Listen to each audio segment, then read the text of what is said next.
안녕하세요. 구들사랑연구소입니다. 오늘은 충남 서산에서 구들장 시공 사례를 말씀드리겠습니다.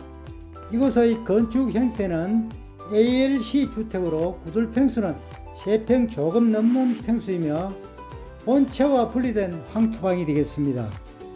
먼저 간략하게 ALC 주택에 대해서 말씀드려 보겠습니다. ALC 주택의 장점은 건식 공법에 의한 시공으로 가벼우면서 목재와 같이 쉽게 절단 가공되므로 시공이 간편하고 공사 기간의 단축은 물론 공사 비용도 대폭 절감할 수 있는 자재입니다. 또한 별도의 단열재 설치 없이도 건축물의 외벽 단열 기준을 충족합니다. 이번에는 황토방의 기초 공사에 대해서 말씀드려 보겠습니다. 황토방은 줄기초로 시공해야 하며 바닥에서 기초 높이가 800 이상이면 불이 들어가는데 아무 문제가 없습니다. 이곳 현장은 기초 높이를 1200mm로 건축주님께서 시공하셔 놓았습니다. 줄기초의 두께는 200mm 이상 되어야 하며 이곳 또한 300mm로 두껍게 간단하게 시공하였습니다. 아궁이 계고부는 650으로 뚫어 놓았고요. 굴뚝으로 빠져나가는 연도는 250으로 뚫어 놓았네요. 줄기초 1200mm인 기초 깊이를 800mm 정도 ALC 블록으로 조정하여 고래 개자리를 만들었습니다. 함실도 동일하게 ALC를 조작하여 함실벽을 쌓았습니다.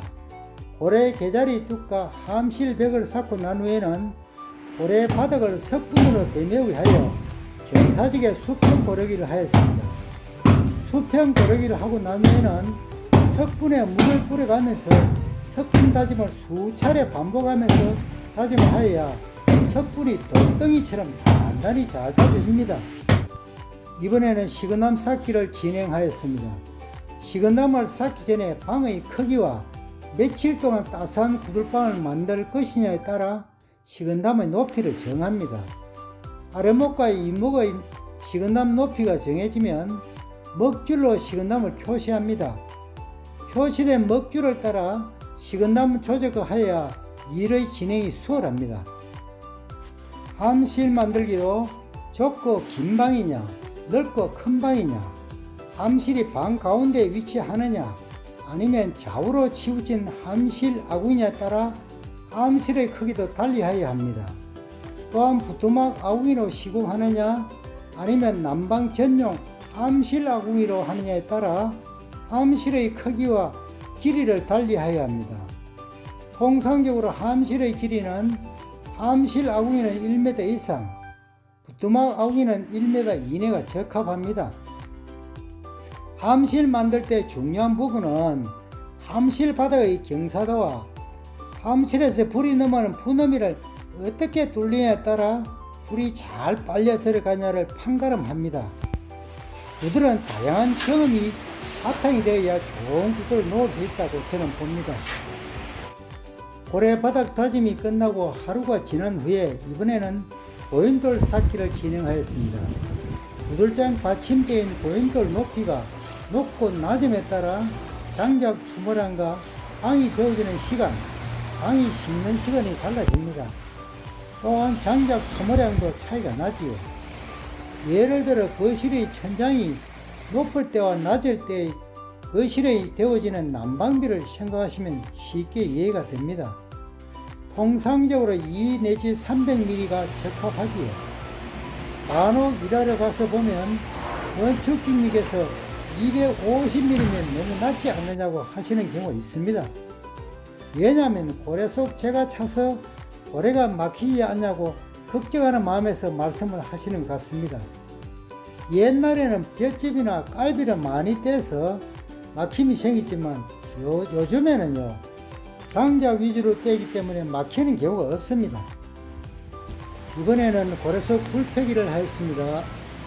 겉은 고래를 놓고 곧바로 구들장을 덮으면 좌우 방 가장자리는 냉골이 되는 경우가 많습니다. 겉은 구들에 있어서 고래 불패기는 아주 중요한 부분입니다. 고래석 불패기를 잘 했느냐 못 했느냐에 따라 방의 따스기와 장작 소모량이 달라집니다. 특히 굴두가 가까운 곳은 닫아주고요. 먼 곳은 열어줘야 하며 좌우 벽체 쪽도 가운데보다 열어줘야 합니다. 고임돌을 쌓고 고래 불패이 끝나면 이번에는 고래 바닥이 윗목으로 갈수록 경사지게 시공되었는지 고입돌 사이로 삐져나온 황토 몰탈은 없는지 점검하고 깨끗이 청소한 후에 구들장 덮기를 진행하였습니다. 먼저 배합된 황토 몰탈을 고임돌과 식은담 위에 올려놓고 구들장을 덮습니다. 간혹 구들장을 덮다 보면 내 모서리가 맞지 않아 끄덕이는 곳이 한 군데 나올 수가 있습니다.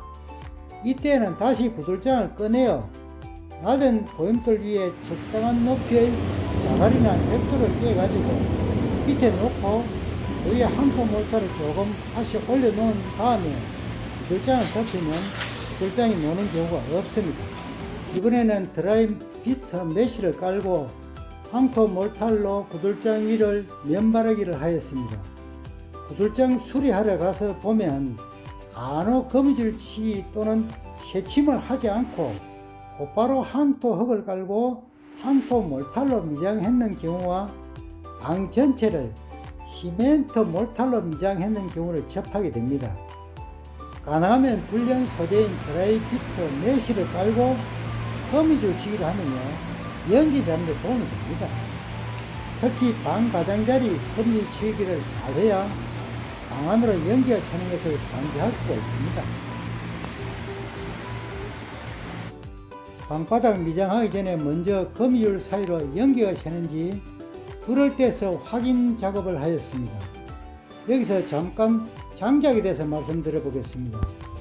장작은 소나무, 참나무, 잡목, 방무목 등으로 구분할 수 있습니다. 장작은 최소 6개월 이상 1년 정도 마른 장작이 화력도 세고 연기도 적게 나면 열 효율 면에서 아주 좋다고 할 수 있습니다. 소나무나 방구목은 송진에서 나오는 목초열에 연기가 많이 나며 굴뚝에 설치한 흡출기도 고장의 원인이 됩니다. 그렇다고 소나무를 안 뗄 수도 없고 해서 참나무와 소나무를 섞어 떼면요 그나마 연기나 목초의 발생을 줄이는 방법입니다. 거미줄 치고 연기가 새지 않으면 이번에는 구들장 위에 2-3일 동안 따스하게 방을 데우는데 도움이 되는 석분 깔기를 하였습니다. 석분은 아래목은 많이 깔고 윗목은 적게 깔아 수평 맞추기를 하였습니다. 만약에 마른 석분일 경우는 물조리로 물을 뿌려가면서 발로 잘 밟아 다져줘야 합니다.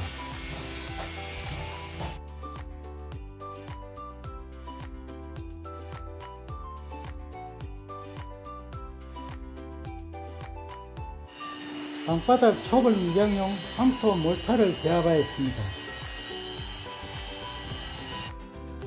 황토 몰탈로 방바닥 초벌 미장을 하다 보면 기온이 높은 여름이나 아궁이에 불을 떼다 보면 방바닥에 간혹 실금이 가는 경우가 발생합니다. 거미줄 치기로 연기를 잘 잡았기 때문에 연기 새는 것은 걱정 안 하셔도 됩니다. 방바닥 크랙을 방지하기 위해 와이어 메쉬를 깔고 황토 몰탈로 미장하면요 크랙 방지에 많은 도움이 되지요. 마지막으로 황토 몰탈로 초벌 미장을 하였습니다. 초벌 미장은 마무리 미장선 2 내지 30mm 남겨두고 바닥면이 거칠게 미장을 하였습니다. 왜냐하면 마무리 미장할 때 매끈하게 하면 초벌과 마감 미장이 분리되는 현상을 방지하기 위함입니다. 지금까지 시청해 주셔서 감사드립니다. 구들사랑연구소였습니다.